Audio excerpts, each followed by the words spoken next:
Look at this receipt. $200. You feel the anger rising, don't you? They blame inflation. They blame the war. But they are hiding the real monster. 4 massive corporations control 90% of the global grain trade. They own your dinner. While you skip meals to save money, these owners make $20 million a day. This is the hunger monopoly, a secret cartel turning starvation into a guaranteed profit machine. I'm revealing the documents Wall Street hides, the absolute blueprint of your financial struggle. Stop believing the free market lie. This game is rigged, and you are losing. Archer Daniels Midland, Bunge, Cargill, Louis Dreyfus. Remember these names. They control everything. We are exposing the financial matrix right now. Watch this before you shop again. Let's dive deep into the mechanism of greed that is emptying your bank account. Have you ever stood in the checkout line, staring at your receipt, wondering how a simple cart of groceries just cost you nearly $200? You're not imagining it. Food prices have skyrocketed, and while politicians blame inflation, supply chains, or distant wars, they're conveniently ignoring the real culprit. What if I told you that 4 companies you've probably never heard of decide whether your family eats well this month or struggles to make ends meet? And here's the kicker. You never voted for them. You don't see their names on billboards, and yet they wield more power over your dinner table than any elected official. This isn't a conspiracy theory. It's a documented business model that Wall Street absolutely loves. Because while you're paying 40% more for bread than you did 3 years ago, these corporations are posting record profits quarter after quarter. You already passed by this? The frustration of watching your purchasing power vanish while executives celebrate billion-dollar earnings? Stay with me until the end, because what you're about to discover will fundamentally change how you see every price tag in the supermarket. We've been conditioned to believe that food prices reflect simple supply and demand, that farmers set prices based on their costs, and that competition keeps things fair. But that's the comfortable lie they want you to believe. The truth is far more calculated, far more intentional, and far more profitable for a select few. The global food system isn't a free market anymore. It's a rigged game controlled by an invisible cartel that operates in the shadows of commodity trading floors, futures markets, and international shipping routes. They don't grow your food, they don't transport it in the traditional sense, and they certainly don't care if you can afford it. What they do is control the choke points, the critical moments where raw agricultural products transform into the items you desperately need. And in controlling those choke points, they've created what I call the hunger monopoly, a system designed to extract maximum profit from human necessity. What you're going to learn in the next few minutes might genuinely surprise you, maybe even anger you. Because once you see how this machinery operates, you can't unsee it. This is exactly the kind of deep dive analysis you'll never see on mainstream financial media. Because these corporations aren't just part of the system, they fund it through advertising and lobbying. But here, we follow the money wherever it leads, no matter how uncomfortable it gets.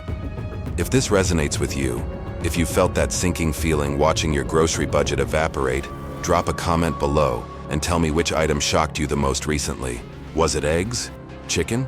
Maybe that coffee you can't start your morning without? Your voice matters here because it shows others they're not alone in this struggle. Hit that like button too, not for the algorithm, but as a signal that you're paying attention and you refuse to accept the official story anymore. And if you're new, subscribe, because we're going to keep peeling back these layers, one sector at a time, exposing the financial matrix that's been built around us. Now let's meet the 4 corporations that actually control what ends up on your plate. The 4 names you need to know are Archer Daniels Midland, Bunge, Cargill, and Louis Dreyfus. Together, they're called the ABCD Group, and they've quietly architected one of the most sophisticated control systems in modern commerce. Here's what most people don't realize about these corporations. They didn't start out as monopolies. A century ago, they were simply grain traders, middlemen connecting farmers in the American heartland with buyers across the Atlantic. They'd purchase wheat in Kansas, ship it to Europe, take a modest profit, and everyone moved on.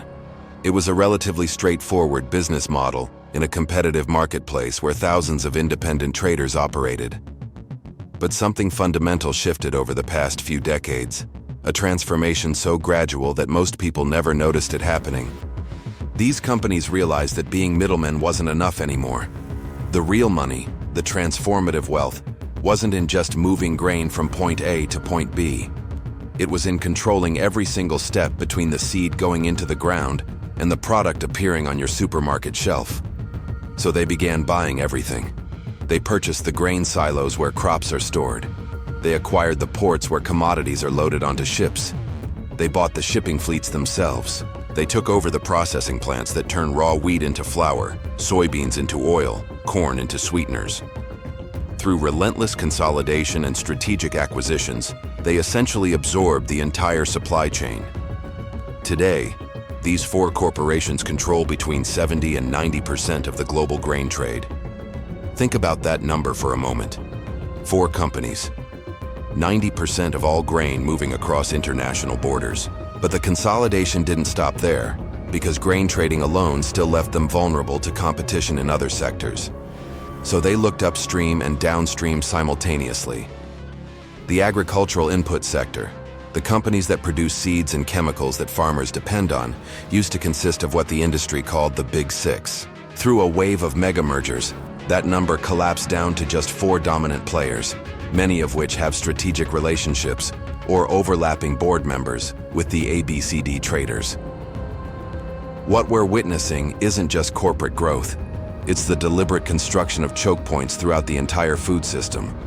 Once upon a time, a farmer in Iowa had dozens of potential buyers for his corn. He could negotiate, play buyers against each other, get a fair market price based on actual supply and demand. Today, that same farmer likely has 1, maybe 2 realistic options for where to sell his harvest, and both of those buyers know exactly what the other is offering because they operate in the same consolidated market structure. The grain gets sold to an ABCD company at a price they essentially set. It gets stored in their silos. It gets processed in their facilities. It gets shipped on their vessels to ports they control. At every single stage, they extract value, and at every single stage, there's no alternative route because they've systematically eliminated competition through acquisition. This isn't capitalism in the traditional sense anymore. It's something closer to feudalism, where a handful of lords control the essential infrastructure and everyone else pays tribute to access it. The impact on your grocery bill becomes obvious once you see this structure. When these corporations decide to hold grain in storage to wait for higher prices, there's artificial scarcity. When they control processing capacity, they determine how much supply reaches the market. When they own the logistics, they can create bottlenecks that justify price increases blamed on transportation costs. Now I want to go deeper into exactly how this translates into the prices you see at checkout, because understanding the mechanism is what gives you power. Comment below if this is making sense so far. Just write, "I see it now," so I know you're following this journey with me.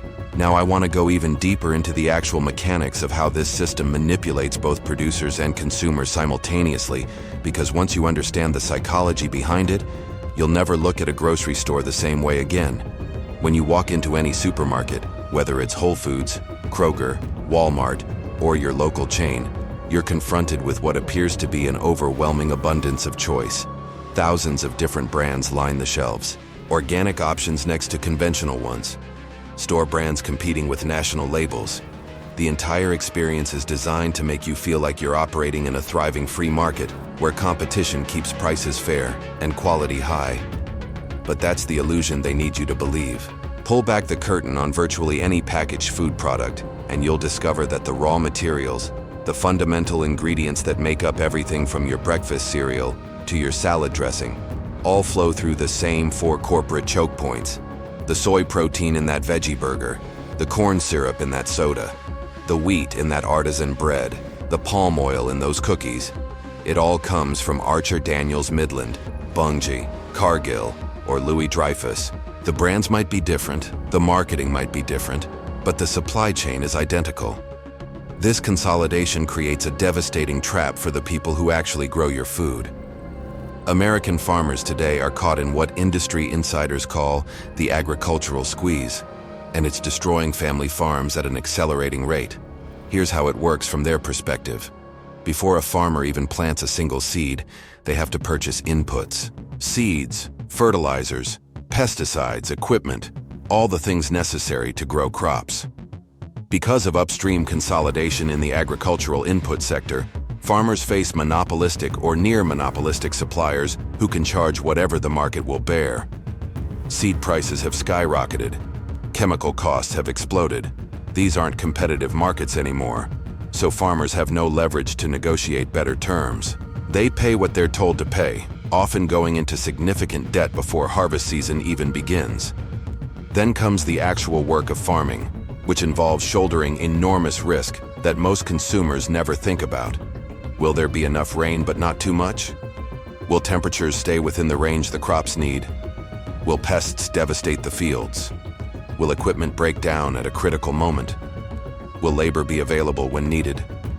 Farmers gamble with their lives and their land every single season, betting everything on factors largely outside their control. After months of backbreaking work and constant worry, harvest finally arrives. And this is where the second part of the squeeze happens. When it's time to sell their crops, farmers discover they have essentially one or two realistic buyers in their region, and those buyers are almost always part of the ABCD structure. There's no real competition for their harvest because the market has been consolidated to eliminate it. The price offered isn't determined by genuine supply and demand dynamics between thousands of independent actors. It's set by corporations that control the infrastructure, have perfect information about what competitors are offering, and know that farmers have no alternative. The result is predictable and brutal. Farmers operate on razor-thin margins, frequently breaking even or losing money despite working harder than almost anyone in the economy. Meanwhile, the corporations that control both what farmers buy and where they can sell are posting record profits quarter after quarter, year after year. They've engineered a system where they've eliminated risk for themselves while forcing everyone else to absorb it. The farmer takes all the risk and gets minimal reward. You, the consumer, pay inflated prices and think it's just inflation or bad luck. And sitting in the middle, extracting value at every single transaction point, are four corporations that have turned food, the most basic human necessity, into a guaranteed profit machine. This isn't wealth creation. It's wealth extraction disguised as logistics, and it's been operating in plain sight for decades while everyone focused on other issues. Drop a comment below if you're starting to connect these dots. Just write, "The squeeze is real," so I know this is resonating. The numbers behind this system are staggering, and they reveal something far more disturbing than simple market dynamics. Let's examine what actually happened during the period when you watched your grocery bills explode. During the pandemic and the supply chain disruptions that followed, when politicians and media outlets were telling you that food price increases were inevitable consequences of global chaos, something else was happening behind the scenes that nobody wanted you to notice. Cargill, which is the largest privately held corporation in the United States, reported a profit increase of 35% in a single year, bringing their earnings to nearly $7 billion. But here's the detail that should make your blood boil. The Cargill family, the individuals who own this empire, saw their collective wealth increase by $20 million per day during the height of the crisis. Not per year, per day. While you were trying to figure out how to afford the same groceries you'd been buying for years, while families were making impossible decisions about whether to buy medication or food, a single family was accumulating wealth at a rate that most people can't even comprehend. And it wasn't just Cargill. Across the food and agribusiness sector, the crisis that devastated household budgets created unprecedented windfalls for those who controlled the supply chains. Between 2020 and 2022, this industry produced 62 new billionaires. 62 people joined the billionaire class in just 2 years because of rising food prices. Let that sink in for a moment. During the same period, 263 million people globally were pushed into extreme poverty and food insecurity. The contrast couldn't be starker or more morally obscene. Millions sliding into hunger while dozens ascend to unimaginable wealth. And both phenomena are driven by the exact same market conditions. This is the hidden truth that mainstream analysis refuses to confront directly. What you experienced wasn't natural inflation driven by scarcity. It was what researchers are now calling greedflation, the deliberate exploitation of crisis conditions to justify price increases that far exceed any actual rise in costs. These corporations used the pandemic and geopolitical instability as cover to raise prices dramatically, while their input costs increased only marginally. When you control the infrastructure and face minimal competition, you have the power to set prices based on what the market will tolerate, rather than what costs actually justify. And here's the particularly insidious aspect of how this system operates. The very volatility that makes your life harder, the unpredictability that forces you to constantly adjust your budget and your expectations, is precisely what makes their trading operations more profitable. Commodity traders thrive on price swings. Stability is actually bad for their business model because it limits arbitrage opportunities and reduces the premiums they can charge. So they have a structural incentive to maintain volatility, to resist reforms that would stabilize prices, to perpetuate the chaos that generates their returns. Your struggle to plan meals and stretch dollars is their quarterly earnings growth. The anxiety you feel walking through the grocery store wondering what jumped in price this week is the emotional cost of their profit maximization strategy. Right, I see the game now. In the comments if this is clicking into place for you. What makes this system truly powerful isn't just corporate consolidation. It's the transformation of food from a basic human necessity into a tradable financial asset. And this shift has fundamentally changed who controls prices and why. Follow the money beyond the grain silos and processing plants, and you'll discover that Wall Street has turned your dinner into a betting opportunity. Food is no longer primarily about feeding people. It's become an asset class that institutional investors use to diversify portfolios and generate returns, completely disconnected from the actual human need for nutrition. Massive investment funds and exchange-traded funds have poured billions of dollars into agricultural commodities. There's literally an ETF with the ticker symbol MUO that lets investors bet on agribusiness profits. When these funds buy futures contracts for corn, wheat, or soybeans, they're not planning to take delivery of actual grain. They're speculating on price movements, and those speculations directly impact what you pay at the grocery store. Here's why this matters to you personally. When financial speculators flood into commodity futures markets, they drive up prices for the underlying physical goods. It's not about supply and demand for food anymore. It's about supply and demand for financial instruments that happen to be linked to food. Your grocery bill has become collateral damage in Wall Street's search for yield. The ABCD companies have evolved beyond their original role as commodity traders. They now function essentially as shadow banks with unprecedented access to information that gives them massive advantages in financial markets. Think about what they know that nobody else does. They have real-time data on global food stocks, on shipping movements, on weather patterns affecting crops, on purchasing decisions from major buyers. No government agency has this level of comprehensive intelligence about the global food system. They can see shortages developing before they become public knowledge. They can anticipate price movements weeks or months in advance. And they use this information asymmetry to place extraordinarily profitable bets in derivatives markets. They're not just moving grain anymore. They're trading complex financial instruments based on privileged information about grain movements, and the profits from those trades often dwarf the profits from actually selling food. Here's the part that might surprise you if you're an investor trying to build wealth for retirement. If you own an S&P 500 index fund, which millions of Americans do through their 401k plans, you are financially connected to this system, whether you realize it or not. Check who the largest shareholders are. In publicly traded companies like Archer Daniels Midland and Bunge, you'll find Vanguard, BlackRock, State Street, all the major asset managers that run the passive index funds that make up the backbone of retail investment portfolios. These financial giants profit when food prices spike and volatility increases, even as that same volatility destroys household budgets and pushes vulnerable populations toward hunger. There's a disturbing irony here that reveals how deeply financialization has penetrated every aspect of modern life. The same middle-class family struggling to afford groceries might simultaneously own tiny fractional shares in the very companies profiting from their struggle. Yet they'll never see meaningful returns from that ownership while the pain at checkout is immediate and real. The system has been designed so that wealth flows upward through financial mechanisms, while costs flow downward through consumer prices.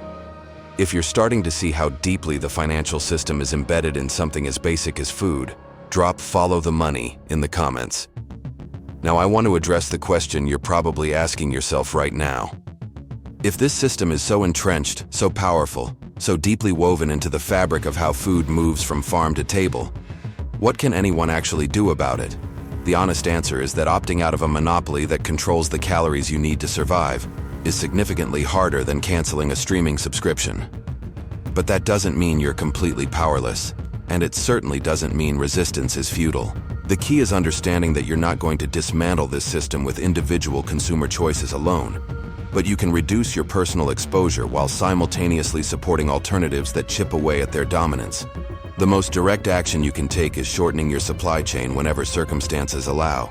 Every transaction you can complete directly with a producer is money that bypasses the corporate middlemen who extract value at every step. Farmers markets aren't just charming weekend activities, they represent actual economic resistance. When you buy vegetables, meat, or dairy directly from someone who grew or raised it, 100% of that money goes to the person who did the work and took the risk. Community-supported agriculture programs, where you essentially subscribe to a local farm's harvest, create stable income for producers while giving you access to food that never touched the ABCD infrastructure. These aren't perfect solutions, and they're not accessible to everyone due to cost, location, or time constraints, but where possible, they represent genuine alternatives.